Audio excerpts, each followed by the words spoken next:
So now we're searching for the magic frequency.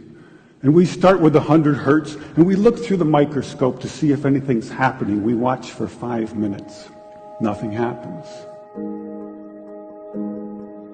We try hundreds and hundreds of frequencies, if not thousands, until we find the magic combination. Because we believed there just had to be a better way. There had to be a better way. And we think we may have found it. I have here 2 identical tuning forks, both tuned to the note A, the note an orchestra tunes to. These forks are both made to vibrate 440 times per second. We say their frequency is 440 hertz. If I tap this fork, putting little pulses of energy into it, the second fork will also vibrate in sympathy. And if I silence this fork, we just may hear the other singing its tone. We say that I'm inducing a sympathetic resonant vibration in the second fork. It only works because both forks are tuned to the exact same frequency.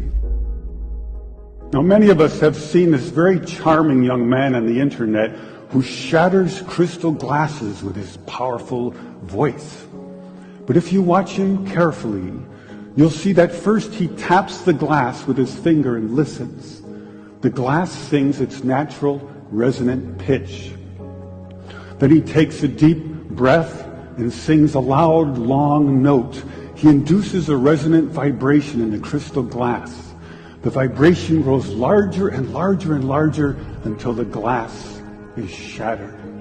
On the other end of the scale, we have a giant bridge made out of concrete and steel, a suspension bridge, the Tacoma Narrows Bridge. Cars and trucks and buses are going over it every day. And unfortunately, where they built this bridge, there was a steady wind blowing across it. And one day this wind induces a small vibration in the bridge, hardly noticeable. But the frequency of the vibration matches the resonant frequency of some part of the bridge. And the vibration gets larger and larger and larger until the bridge collapses into the river below. A destructive resonant frequency. So on one end of the scale, we have a giant concrete and steel bridge destroyed by resonance. And on the other, we have a small crystal glass shattered. So maybe we could shatter something even smaller, something really small, something you would need a microscope to see. Maybe we could shatter a living microorganism. So maybe we could change a biological living liquid crystal with a special electronic signal. But in order to do that, we would need some kind of device. So we search the U.S. patent database, and we find this invention by a physician, Dr. James Bear of Albuquerque, New Mexico. It's called a resonant frequency therapy device, and its purpose is to induce a resonant vibration in a living organism or cell. If I put in, say, 100 hertz, out will come 100 pulses per second. If I put in 200 hertz, we'll get 200 pulses. So now we're searching for the magic frequency. And we start with 100 hertz, and we look through the microscope to see if anything's happening. We watch for 5 minutes. Nothing happens. So we try 101 hertz. We look through the scope for 5 minutes, and nothing happens.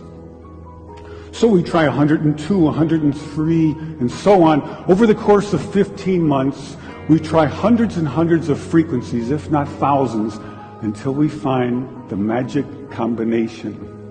The answer is you have to have 2 input frequencies, one low, one high, and the higher frequency must be 11 times the lower. It's what we musicians would call the 11th harmonic. When we add the 11th harmonic, we begin to shatter microorganisms like a crystal glass. These are the first videos taken. We showed these videos to our friends in the biology department. They said they hadn't seen anything quite like it. It seems to be a new phenomenon. These organisms are being shattered by our electronic signals. We now know that cancer is vulnerable between the frequencies of 100,000 hertz and 300,000 hertz. So now we attack leukemia cells. Leukemia cell number 1 tries to grow a copy of itself, but the new cell is shattered into dozens of fragments and scattered across the slide. Leukemia cell number 2 then hyperinflates and also dies. Leukemia cell number 3 then tries to make another cancer cell. The new cell is shattered and the original cell dies.